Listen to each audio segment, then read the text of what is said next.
আসসালামু আলাইকুম।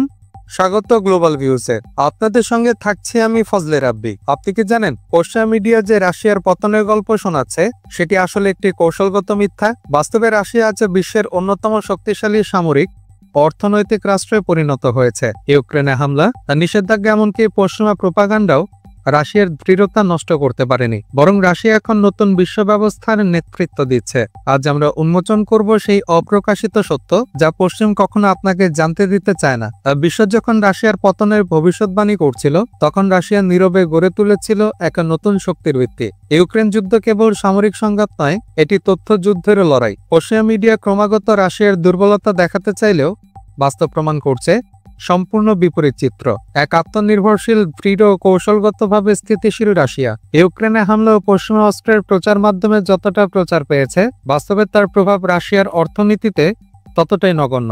রাশিয়ার তেল, গ্যাস ও সামরিক উৎপাদন ব্যবস্থা এতটাই বৃহৎ যে বিচ্ছিন্ন আঘাতে এর সামগ্রিক সক্ষমতা বিন্দুমাত্র কমেনি। পশ্চিমের আশা ছিল রাশিয়া হাঁটু গেড়ে বসবে, কিন্তু রাশিয়া দেখিয়েছে বিপরীত। রাশিয়ার তেল শোধনাগারগুলিতে হামলার পরও অর্থনীতি স্থিতিশীল হয়ে গেছে, কারণ রাশিয়া কেবল জ্বালানি রপ্তানিকারক নয়, এটি একটি পূর্ণাঙ্গ শিল্পরাষ্ট্র। তাদের ইঞ্জিনিয়ারিং সক্ষমতা এত শক্তিশালী যে কয়েকদিনের মধ্যে ক্ষতিগ্রস্ত স্থাপনাগুলো পুনরুদ্ধার সম্ভব হয়েছে। এটাই রাশিয়ার আত্মনির্ভরশীলতার মূল প্রতীক। পশ্চিমা মিডিয়া দাবি করেছে রাশিয়ার শোধনাগারে 50% ধ্বংস, কিন্তু বাস্তবতা এটি অতিরঞ্জিত প্রচারণা ছাড়া আর কিছু নয়।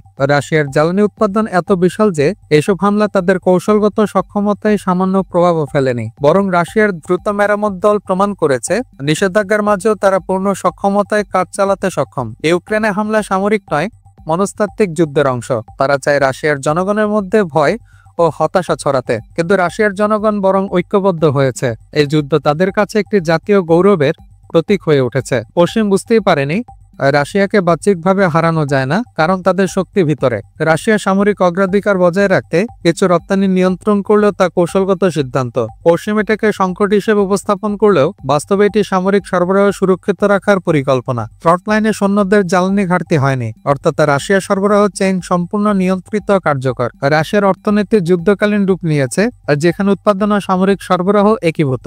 ট্যাক্স সামান্য বেড়েছে, কিন্তু জনগণ তাতে ক্ষুব্ধ নয়, কারণ তারা জানে এ অর্থ যাচ্ছে জাতীয় প্রতিরক্ষায়। পশ্চিমা মিডিয়া এটাকে অসন্তোষ হিসেবে প্রচার করলেও মস্কোর রাস্তায় জীবনের গতি একটুও থামেনি। রাশিয়া ভারতের মতো বিশাল বাজারে তেল রপ্তানি অব্যাহত রেখেছে। পশ্চিমা প্রাইস ক্যাপ বা নিষেধাজ্ঞা তাদের রোধ করতে পারেনি, বরং শ্যাডো ফ্লিটের মাধ্যমে রাশিয়া নতুন পথ তৈরি করেছে। বিশ্ব বাণিজ্যে রাশিয়ার উপস্থিতি এখন আগের চেয়ে আরো গভীর। এটি তাদের অর্থনৈতিক কৌশলের অসাধারণ সফলতা। ব্রায়ানস্কো কেমিক্যাল প্ল্যান্টে ইউক্রেনে হামলা অনেক প্রচার পেলেও বাস্তবে তা প্রতীকী মাত্র।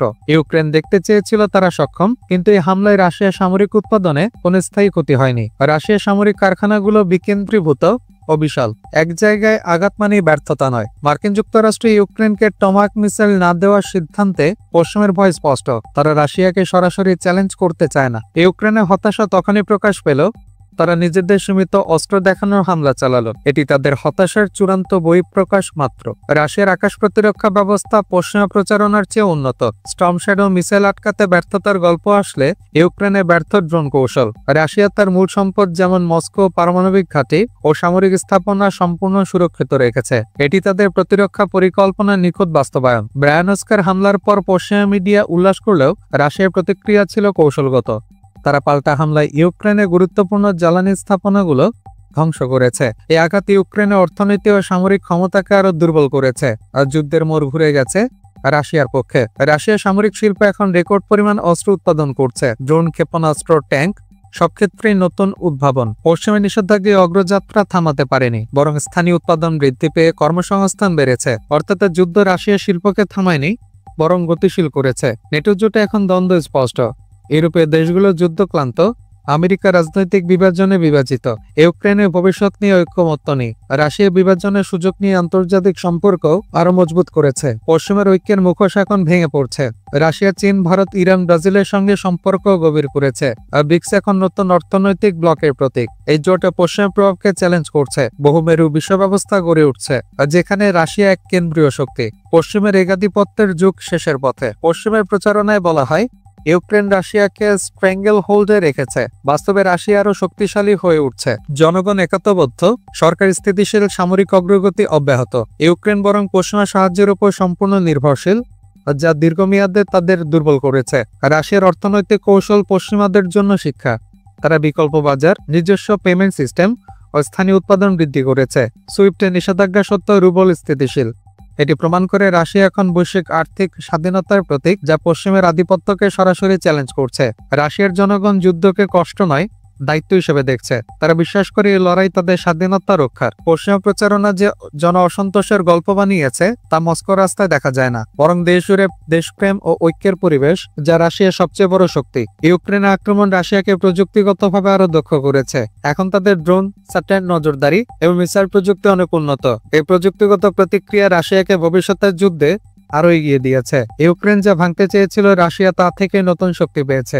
রাশিয়ার কৌশল হলো সংযমের মাধ্যমে শক্তি প্রদর্শন। তারা অপ্রয়োজনে যুদ্ধ বাড়ায় না, বরং নির্ভুল আঘাত করে। এই শৃঙ্খলাপূর্ণ সামরিক কৌশল পশ্চিমাদের আতঙ্কিত করেছে, কারণ তারা জানে রাশিয়া যদি পূর্ণ শক্তিতে নামে, ইউক্রেন টিকবে না। রাশিয়া জিতছে ধৈর্য ও পরিকল্পনায়। রাশিয়ার শক্তির মূল রহস্য হলো তাদের ঐতিহাসিক সহনশীলতা। দ্বিতীয় বিশ্বযুদ্ধের সময়ের মতো আজও তারা দীর্ঘমেয়াদী সংগ্রামে প্রস্তুত। পশ্চিমের অর্থনীতি নির্ভরশীল ভোক্তাবাদে, রাশিয়ার ভিত্তি আত্মত্যাগে। এই পার্থক্যই ভবিষ্যতের ফলাফল নির্ধারণ করবে।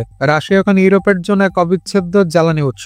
নিষেধাজ্ঞা থাকলে ইউরোপীয় দেশগুলো গোপনে রাশিয়ার জ্বালানি নিচ্ছে, কারণ বিকল্প নেই। পশ্চিমা তারা প্রকাশ্যে সমালোচনা করলেও বাস্তবে রাশিয়ার উপর নির্ভরশীলতা কমেনি। এই নীরব সত্য রাশিয়ার বিজয়ের প্রমাণ। রাশিয়া আফ্রিকা, মধ্যপ্রাচ্য, এশিয়ার নতুন কূটনৈতিক সম্পর্ক গড়ছে। তারা খাদ্য, জ্বালানি ও সামরিক সহযোগিতার মাধ্যমে বন্ধুত্ব তৈরি করছে। পশ্চিম যেখানে শর্ত চাপায়, রাশিয়া দিচ্ছে পারস্পরিক সম্মান। এই কৌশল রাশিয়াকে বিশ্ব রাজনীতির কেন্দ্রে নিয়ে এসেছে। ইউক্রেনের যুদ্ধ এখন এক ধরনের অর্থনৈতিক প্রতিযোগিতা। পশ্চিম খরচ করছে বিলিয়ন ডলার, কিন্তু ফল শূন্য। রাশিয়া সীমিত সম্পদ নিয়েও কার্যকরভাবে লড়ছে। এর মানে তাদের প্রশাসনিক কাঠামো অনেক বেশি দক্ষ। পশ্চিমের ব্যয়বহুল যুদ্ধনীতি ব্যর্থ, রাশিয়ার পরিকল্পনা সফল। পশ্চিমা সংবাদ মাধ্যম একদিকে রাশিয়ার পতনের গল্প লিখছে, অন্যদিকে পশ্চিমের ভেতরেই মুদ্রাস্ফীতি, বেকারত্ব, জন অসন্তোষ বাড়ছে। এই দ্বিমুখী বাস্তবতা প্রমাণ করে রাশিয়াকে আক্রমণ করতে গিয়ে পশ্চিম নিজেই ক্ষতিগ্রস্ত, আর যুদ্ধের আসল পরাজিত আসলে তারা নিজেরাই। রাশিয়া জানে আধুনিক যুদ্ধ কেবল বন্দুকের নয়, মনস্তাত্ত্বিক প্রভাবেরও। তারা প্রচারণার জবাব দিচ্ছে বাস্তব ফলাফল নিয়ে। তাদের ট্যাঙ্ক চলছে, মিসাইল ছুটছে, অর্থনীতি টিকে আছে। পশ্চিম যতই শব্দের যুদ্ধ করুক, রাশিয়া মাঠে প্রমাণ দিচ্ছে কারা সত্যিকার শক্তিশালী। রাশিয়ার কূটনৈতিক শক্তি এখন সর্বোচ্চ পর্যায়ে। জাতিসংঘ, এসসিও, ব্রিক্স সব জায়গায় তাদের সক্রিয় ভূমিকা। তারা এখন আর প্রতিক্রিয়াশীল নয়, বরং নেতৃত্ব দিচ্ছে। এই ভূরাজনৈতিক পালাবদল পশ্চিমের জন্য দুঃস্বপ্ন হয়ে উঠছে। রাশিয়া এখন নতুন বিশ্বনীতির দিশারি। ইউক্রেনের আক্রমণ যত তীব্র হয়েছে, রাশিয়ার প্রতিরোধ তত দৃঢ় হয়েছে। তারা ধৈর্য ধরে প্রতিটি পদক্ষেপ নিয়েছে। এই কৌশলগত শৃঙ্খলা ভবিষ্যতের জন্য রাশিয়ার জয় নিশ্চিত করেছে। পশ্চিম ভাবেনি রাশিয়া এতটা প্রস্তুত, কিন্তু বাস্তবতা দেখাচ্ছে রাশিয়া কখনো অপ্রস্তুত নয়। ভবিষ্যতের বিশ্ব মানচিত্রে পশ্চিম নয়, রাশিয়া তার মিত্ররাই কেন্দ্রবিন্দু হবে। সার্বভৌম সিদ্ধান্ত, জাতীয় স্বার্থের ভিত্তিতে নতুন বিশ্ব ব্যবস্থা গড়ে উঠছে। রাশিয়া এখন কেবল একটি দেশ নয়, একটি ধারণা, যেখানে শক্তি মানে স্বাধীনতা। আজকের বাস্তবতা স্পষ্ট। পশ্চিমা প্রচারণা ব্যর্থ, রাশিয়া সফল। ইউক্রেনে হামলা কেবল সময় নষ্ট করছে, ফল বদলাচ্ছে না। রাশিয়া যুদ্ধ চালিয়ে যাচ্ছে শৃঙ্খলা, আত্মবিশ্বাসে। এই যুদ্ধ শেষে রাশিয়া আরো শক্তিশালী হয়ে উঠবে, আর পশ্চিম শিখবে কৌশল ও সহনশীলতাই আসল জয়। আজকের বিশ্লেষণ এখানেই শেষ। আমি ফজলে রাব্বি। দেখা হবে পরবর্তী পর্বে। আল্লাহ হাফেজ।